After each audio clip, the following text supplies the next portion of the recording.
It's nice having you today in Living TV about Abia State. We're going to talk about, today is going to be a very interesting program for you. And this program is captioned, My Daughter and I. My Daughter and I. Today, this program is actually very educative and very admonishing. And I'm going to run this program today. I have a guest with me right here. I'm going to run this program with Mrs. Ngozi Daniel. Mrs. Ngozi Daniel, you're welcome to this program. Thank you. Thank you. It may interest you to know that Mrs. Ngozi Daniel is an educationist. She's as well a teacher currently at Aba Girls Secondary School. It's good to have you here. Good to be here. God bless you for coming. God bless you for coming. And this program is strictly, it centers around the youth. It centers around the youth. And that's what we're going to talk about today. So it's my pleasure to have you. And let me quickly begin this wonderful interaction with you. I would like to ask, who is a youth? Okay, thank you for having me here. I want to start by saying that there are different definitions of who a youth is, but I think generally a youth is a young person that is transiting from childhood dependence to maturity, who is active in all round, active in brain, physically and otherwise. That is who a youth is. Wow. Active in brain, physically and otherwise.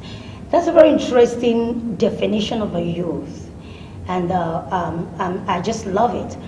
Okay, you've heard it from my humble educationist, Mrs. Ngozi Daniel. She just told us who a youth is, and today we will be concentrating on a youth as a girl. Youth as a girl. You know, when we talk about a youth or youth, you know, it can be the female, it can also be the male.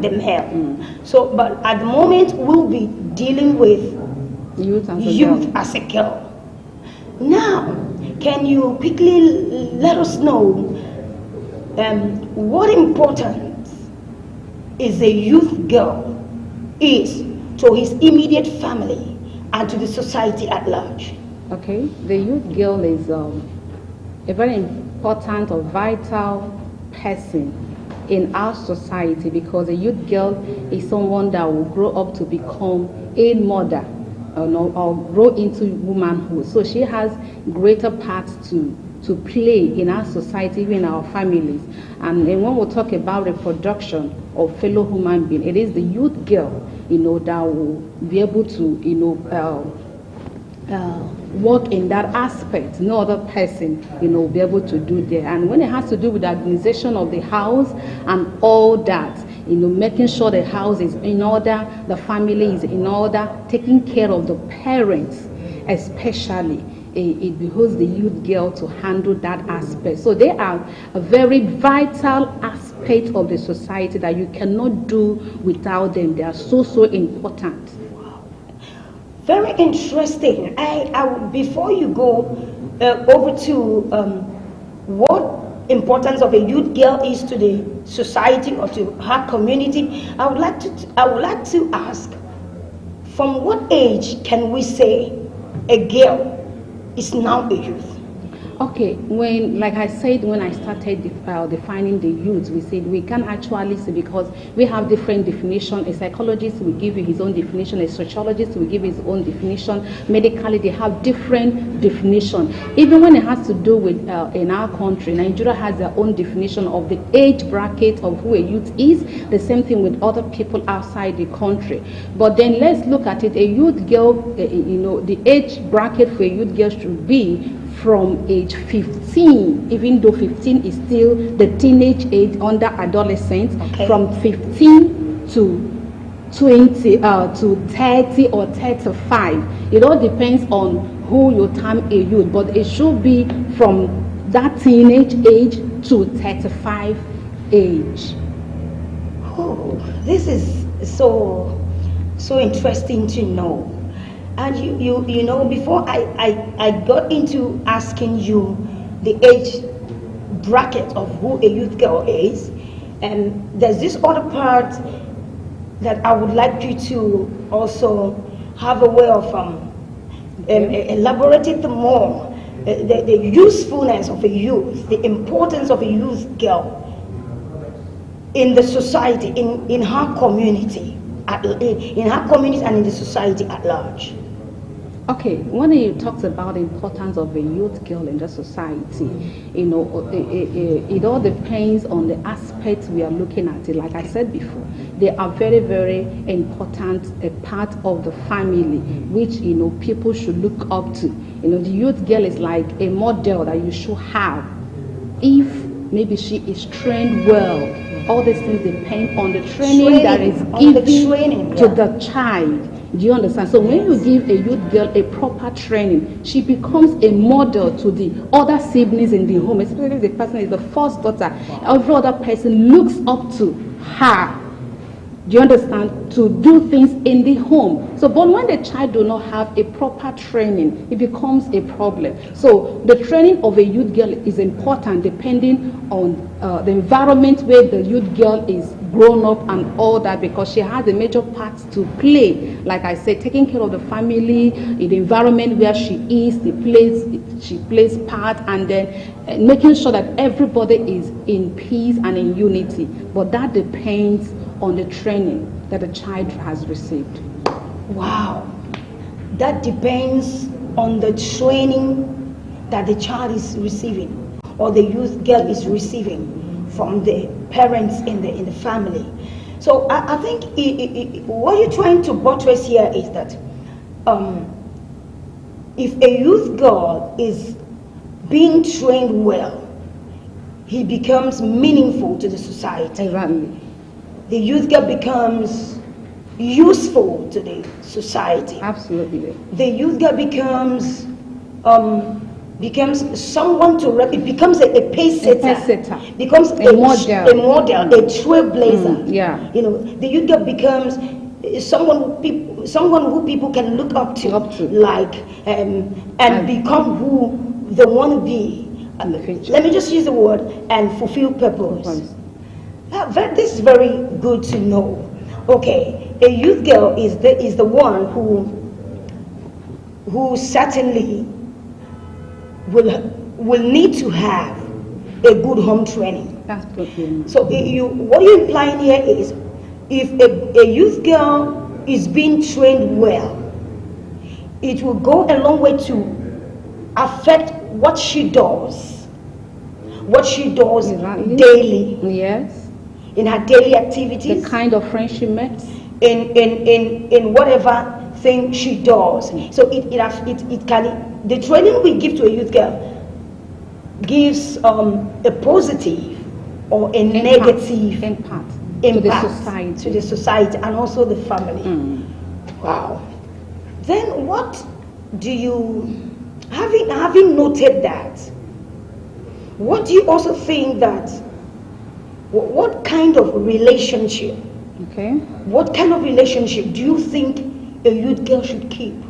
Okay, is it with the mother or with a friend? Okay, now let's start with the mother. Okay. Because we're going to take it one after the other. Okay. Now, as a mother, remember that this program is My Daughter and I. So it looks like more or less like it focuses more on we mothers. Okay. So now, as a mother, which I know that you are, what kind of relationship would you want to have with your daughter in that youthful age? Okay. There should be a close relationship between every mother and her daughter, because that is what will help that girl to grow into a matured youth that will be going into motherhood. So there should be a very close, and this closeness is not on the daughter. It should start from the mother. It is the mother that should bridge this gap and make sure she and her daughter is very close, making sure that she have, in fact, making sure that the first friend, the first girlfriend that the daughter will have is her, the mother, so that she will be able to tutor her very well. Because when you mix this aspect of losing your daughter, not being close to her, she will have other people out there that will now be close to her, that will teach her opposite of what you have been teaching at home. So there should be a close, relationship between mothers and daughter. And it's not something that just happen. You are the one that will create it. You are the one that will make it happen. The mothers should take responsibility, yes, to making sure to connect themselves to their daughter. Even though we know from childhood, even while the child has been in the womb, yes, even when you give birth, there is this bond. Yes. But this bond is there already. The girl knows you are the mother, but you are the one that will create and make it happen, that she becomes your friend. Mother, are you just listening to this very episode? Are you just listening? The thing, are you just watching also? The thing here is that we have 100% right. It is our duty, 100% duty, to connect to our daughters. We don't actually wait for them. Not as if they can't also relate with us, yes, or they can connect to their mothers. There is one funny aspect of a life or statement people usually make. They usually say that daughters are so close to their fathers, and I'm coming. And there's also a very general perception that daughters are close to their fathers, and the sons are close to their mothers. In as much as who is close to who or who is not close to who, mothers, it's important, it's expedient that you create that relationship. You know why I'm hammering on that? Because whether we like it or not, there is what your daughter can share with his father. Because your daughter sees you as a fellow woman. A fellow personality. Yes, a fellow personality. So there is something like, when she starts her monthly stuff, the enlargement of the breast, growth in the armpit and all that. And she want to buy a bra and pants, all those.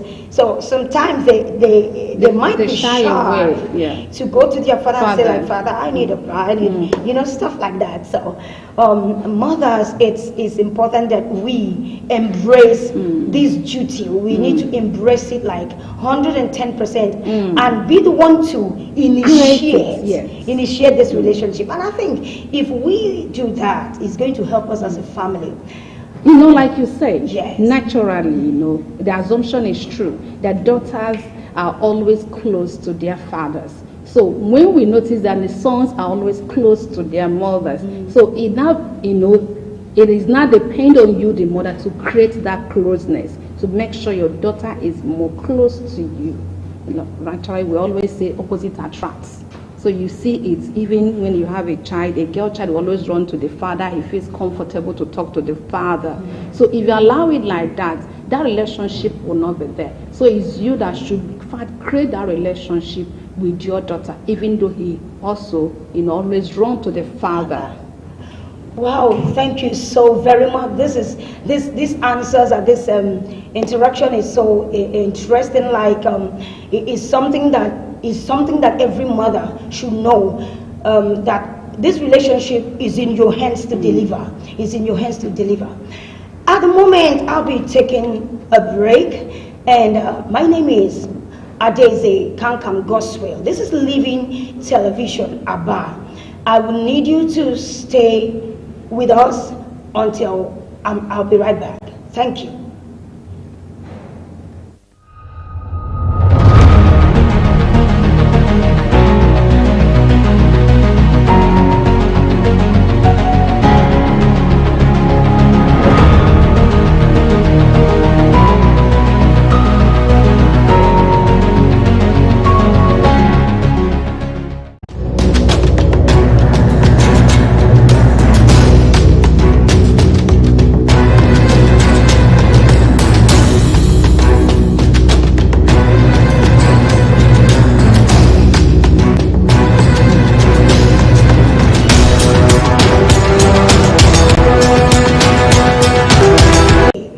that has to do with a youth girl. And like I said before, this episode is called My Daughter and I. My Daughter and I. And we've been able to say a couple of things concerning this very topic. And my viewers, I wouldn't want you to forget that you can meet with us on Facebook, YouTube, and Instagram. Just go on Living Television. You will get to know more about what we're doing in this station, and also get into World Radio Garden and search for Living Radio 90.9 FM, and you listen to us there and see what we've got. Right here with me, like I said before, I have a guest, an educationist. Mrs. Ngozi Daniel is right here at the moment with me in Living TV, and we've been talking, we've been having this wonderful educative discussion about a girl as a youth, and what we talked about before, we talked about who a youth is, we talked about family at large. But right now, I want to ask you, why, when do you think, at what point do you think you can talk to your youth girl about sex? Is a sacrilege. It is something that people abhor. They don't want to mention it. They don't want to talk about it. They don't want to, for them, it's a no-no, it's a no-go area. But we see that things are changing, and you can see with me that what we used to have before is no longer exactly what we are having now. So in this recent time, in this contemporary time, when do you think it's important for you to talk to your youth girl about sex, educate him about sex? This is indeed a very critical question. Like you said, parents will always shy away. Parents, that give birth to us, yes, they don't talk about it. And even when they want to teach you, they teach you a different thing, that got you confused. As an educationist, there is need for we parents and mothers to start teaching our children. It's not even only the girl child about sex early in life. Do you know why? Because if you don't teach them, already it is in the curriculum in school. So which that in the class they teach them about it. So when you try to teach them a wrong thing, when the teacher is saying a different thing, you are confusing them. So there is need for you parent or you mother to teach your girl or even your boy about sex before they step into the school. I have my little daughter that is 3 years old. Somehow, you might not teach them everything, but there is a way you tell them about sex. By trying to let them understand their private parts and all that, what the do's and don'ts about it, you call it by their names. So but sorry to cut you in there, but you know that in the olden times, they don't call these things names. Yeah. You see, before you continue with it, I remember when I grew up and started, I remember vividly my mother called me and sat me down. You know what this woman told me? She said, in fact, it was when I started my first yes, my first men. She just said to me, if you are walking on the street and any man touches you, you get pregnant. From now henceforth, she told me that this thing that is coming out of my body attracts pregnancy when a man touches you, like puts their hands on you. So that was the mentality. The child grows with fear. Yes, and it made me like, I'm scared of men. I don't want to go near them. Even if you want to talk to me about something, I'm running away because I don't want to get pregnant. So, and somebody can easily deceive the child and say, okay, I've touched you. Are you now pregnant?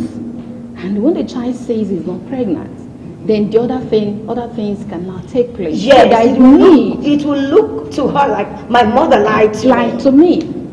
And there's no other thing you would tell that child that she will believe you. So there's need to call them by their names and tell them the truth about it. Because if you don't, The curriculum that we have in schools from primary to secondary has already, in fact, is what they are being taught about.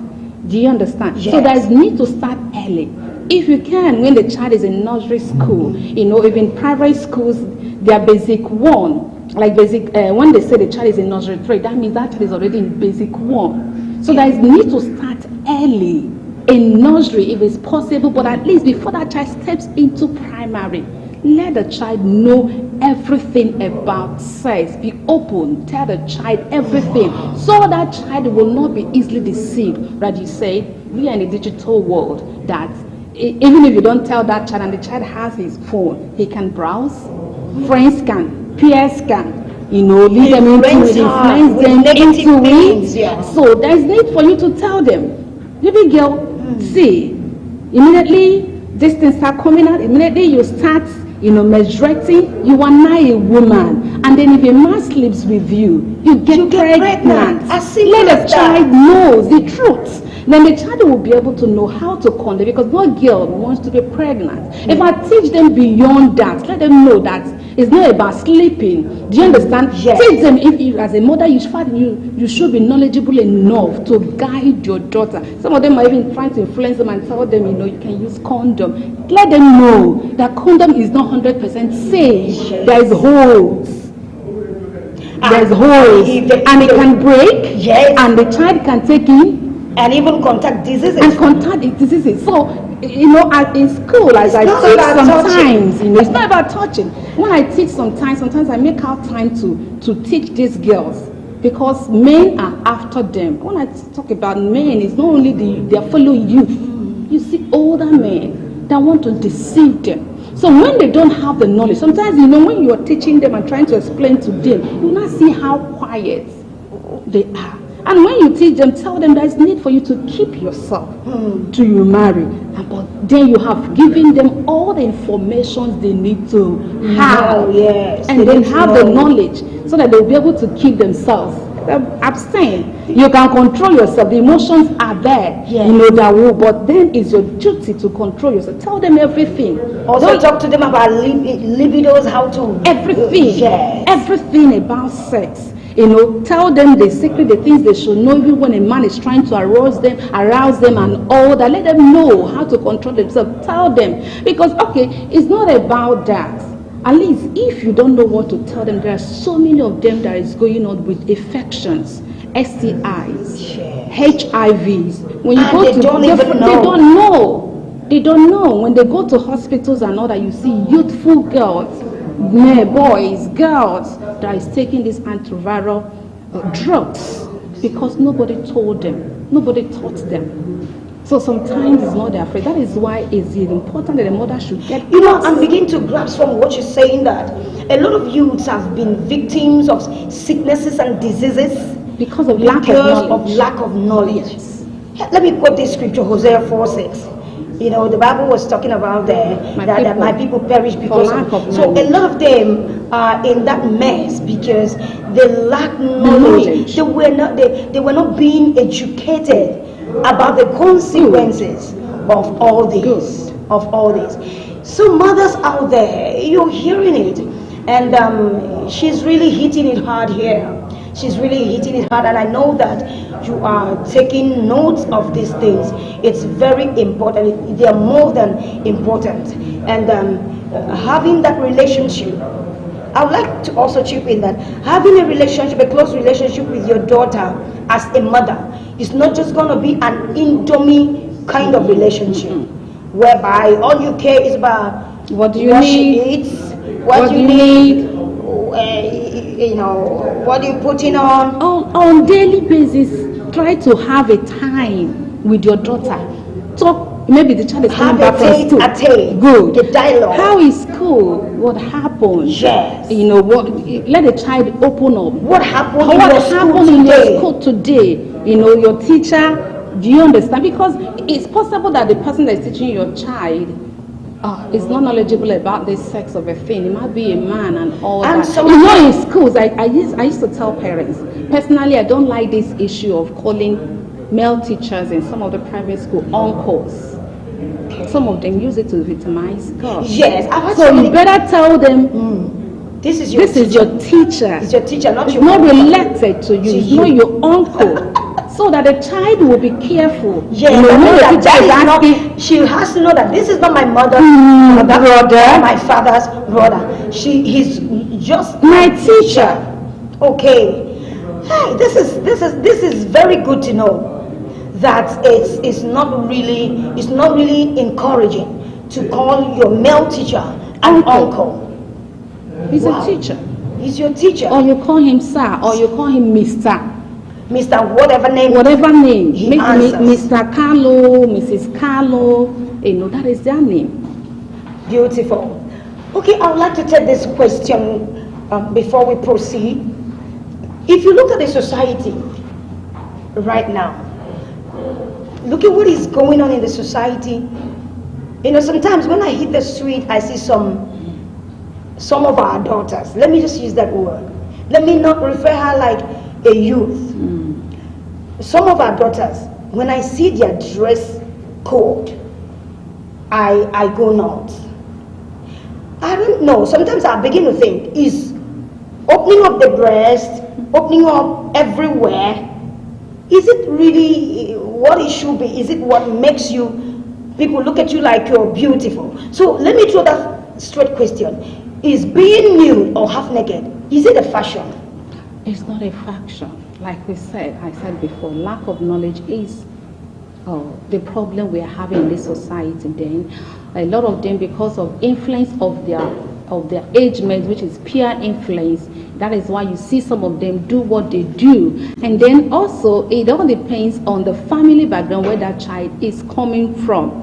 You know, we have 3 types of dress code. We have what we call traditional dress code, formal, to see somebody wearing casual, you know, dress code to an occasion and all that. So all this new dressing, sometimes I think it starts from our parents. I don't know what they think it is. But I also want to dispute that a little bit, like 50%. Okay. That sometimes it's not really the parents, because I've seen a lot of mothers who are trying hard for their daughters to put them together. Like you can see some girls in their houses, maybe their parents are pastors, deaconesses in church and all whatnot. When they come home, they behave well. They wear long skirts and tie their heads and all stuff. But when they leave that vicinity and change the environment, maybe in school, on campus, you would not believe that they're the same person. They're the same person. So basically, I take that from you, 50%. Okay, 50%, yes. Some of these girls, they don't even want to listen. Yes. But at the end of the day, it is still our duty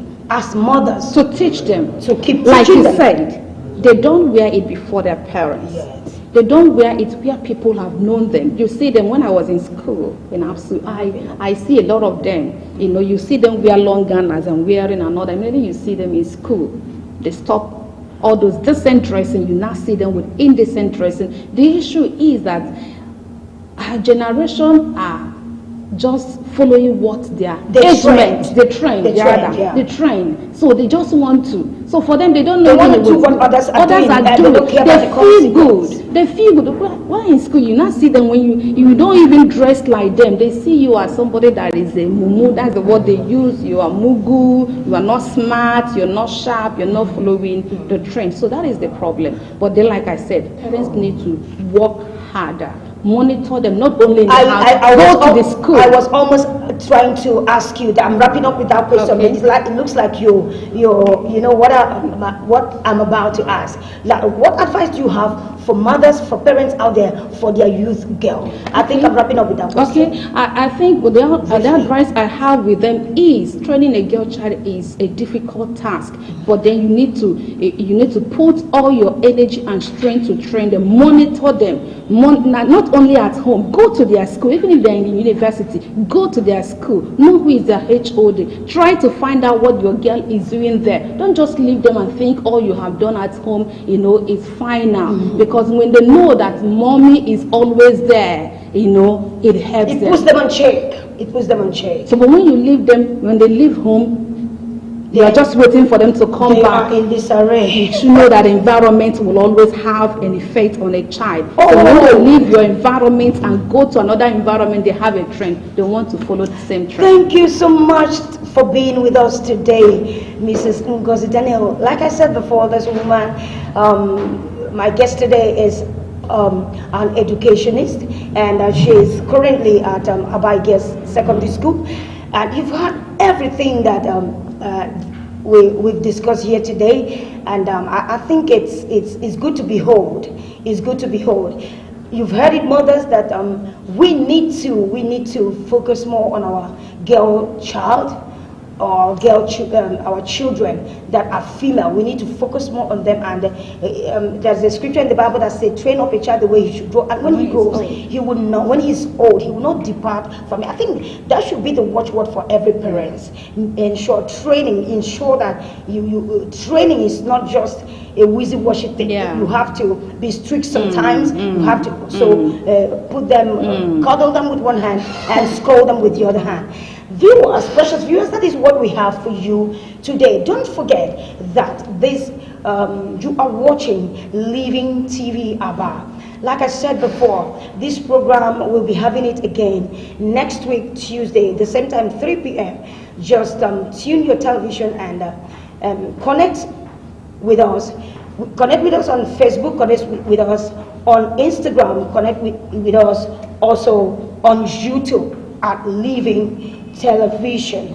Then you can also go to World Radio Garden and search for long radio, Living Radio, sorry. You can also search for Living Radio 90.9 FM. That's where you're going to listen to us and know all about what we're doing in this very place. Until I have you next week, Tuesday by 3 p.m., I'm just going to wrap it up here today. God bless you, and don't forget, next week I'll be. It looks like someone wants to talk. Should this be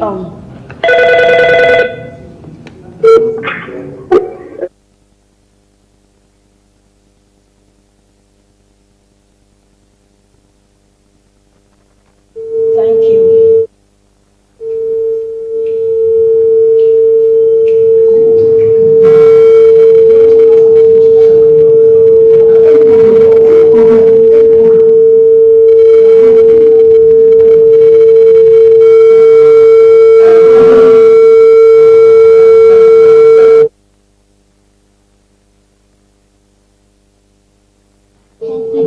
Like I said before,